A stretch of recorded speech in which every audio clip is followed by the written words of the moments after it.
Assalomu alaykum hurmatli kuzatuvchilar. Bugun biz yana bir ziyorat qilib keldik. Biz Turkiyani Bursa shahridamiz albatta.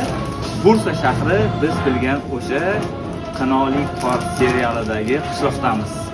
Hozir biz ayni o'sha qishloqda, o'sha seriallar olingan joyda, o'sha xonadondamiz. Hozirgi kunda bu xonadonlar barchasi kafe qilib qo'yilgan, ya'ni oshxonalar turistlar uchun mana bunday chiroyli manzara qilib qo'ygan.